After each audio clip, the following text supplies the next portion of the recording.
এদিকে যখন রানীমার মা হওয়ার সংবাদে পুরো রাজ্য খুশির জোয়ারে ভাসছে, তখন অন্যদিকে মাটি ছিঁড়ে বেরিয়ে এলো সেই দুই রাক্ষসী রানী, প্যাকাটি আর কটকটি।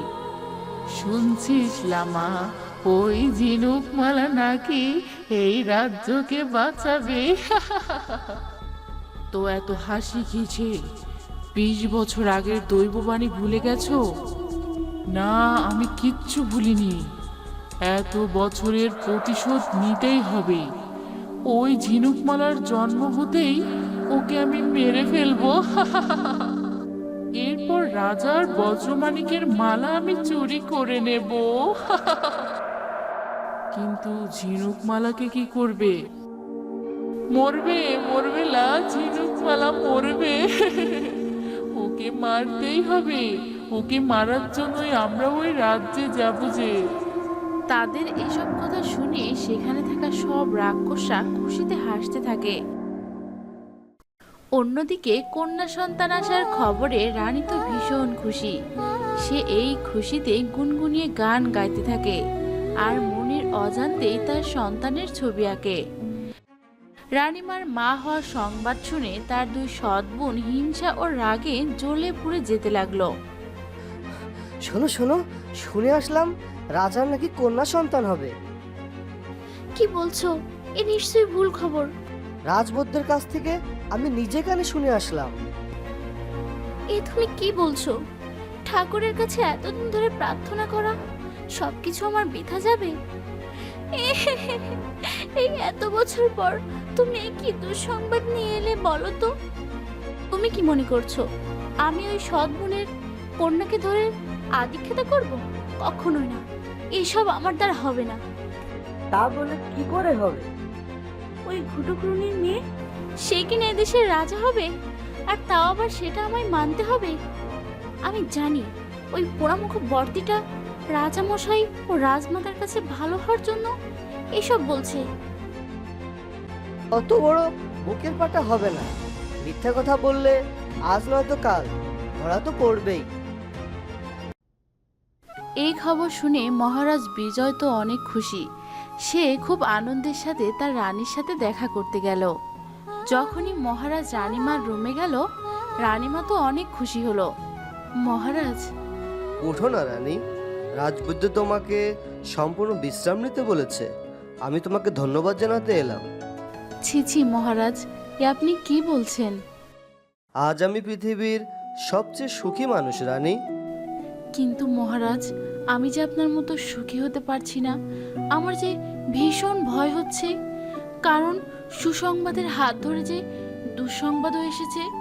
যদি কোনো বিপদ ঘটে যায়, আর এই বিপদ যদি আমাদের একে অপরের কাছ থেকে অনেক দূরে সরিয়ে দেয়। তুমি ভয় পেও না রানী, আমি আছি তোমার পাশে।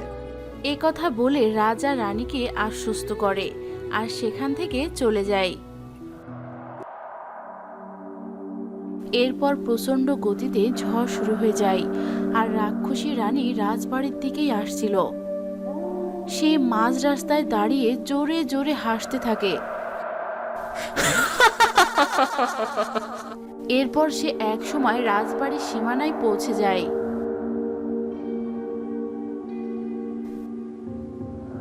এই রে, সব কড়িগুলো শেষ হয়ে গেল। ও গেলে আর কি হবে, কাল থেকে তো আমি ওই রাজবাড়িতেই থাকবো। এতদিনে যে আমার মনস্কামনা পূর্ণ হলো। মহারাজ আমাকে নিজে ডেকে পাঠিয়েছেন। খোদা আমাদের রানীমার দিকে মুখ তুলে তাকিয়েছেন। আমাদের রানীমা মা হবে, অচিনপুর আবার বংশধর পাবে। যা যাই যাই, অনেক রাত হলো, এবার যে ঘুমাতে হবে। ও মা, ঝড় নেই, ঝাপটা নেই, প্রদীপটা এমনিতেই নিভে গেল। সে কি, বাইরে এমন থমথমে কেন? আর দরজাটা তো এমনিতেই খুলে গেল। আমার তো এবার খুব ভয় লাগছে।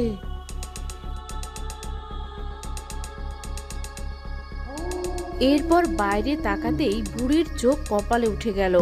সে দেখলো তার দরজায় রাক্ষসী রানী প্যাকাটি দাঁড়িয়ে আছে। না না রাক্ষসী, আমাকে ছেড়ে দাও। আমি ওই রাজদরবারে যাব না ওই রাজদরবারে। কিন্তু রাক্ষসী রানী প্যাকাটি বুড়ির কোনো কথাই শুনল না। সে জাদুমন্ত্রের সাহায্যে বুড়িকে সেখানে ফেলে দিল। এরপর আচমকাই বুড়ির ঘরের মধ্যে চলে গেল।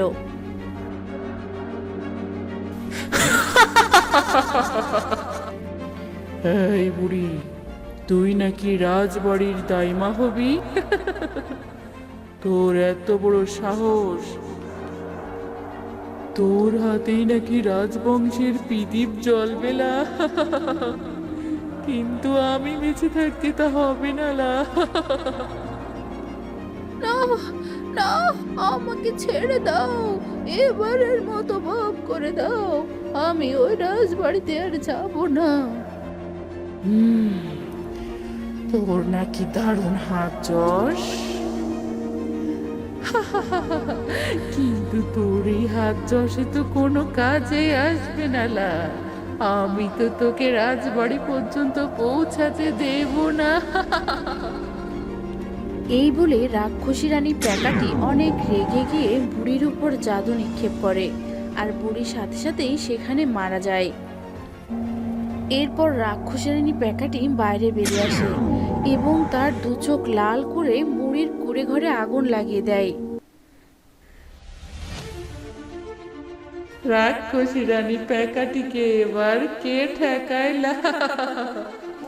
এবার যে আমায় দাইমা সাজতে হবে গো।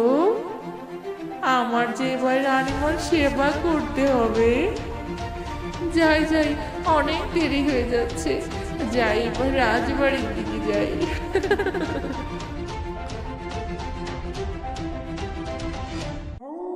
মহারাজ, নরনারায়ণপুরের শাসক অর্জুন সিং শুভ সংবাদ পেয়ে এই চিঠিটি আপনার কাছে পাঠিয়েছেন। সেখানে তিনি লিখেছেন, মহারাজা বিজয় এবং রানী রূপমতী।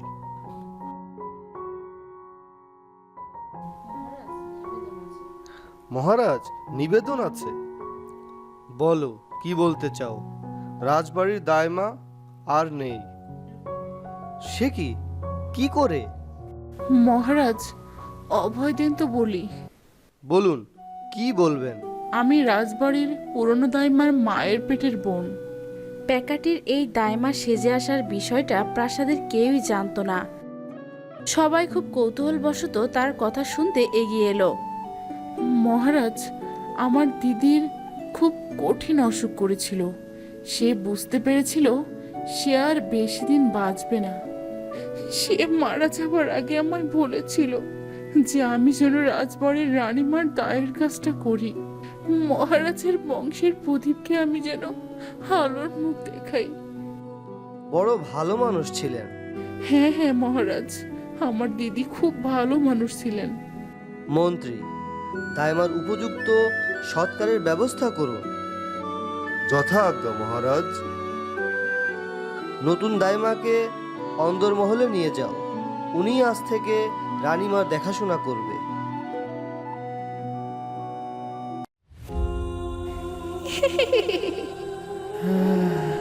এবারই তো সুযোগে রাজমহলে ঢুকে পড়লাম লা।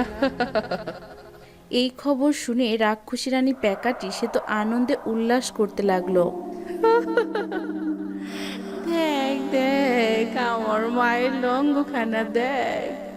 কে বলবে এটা আমার মা প্যাকাটি? ওই রাজবাড়িতে কত বছর আমি যাই না।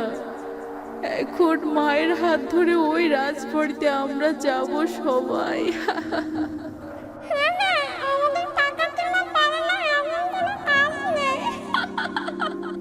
ও, আমার যে কি বুদ্ধি হচ্ছিল সে আমি তোদের বলে বোঝাতে পারবো না লা। এরপর রাজমাতা যায় রানীর রুমে।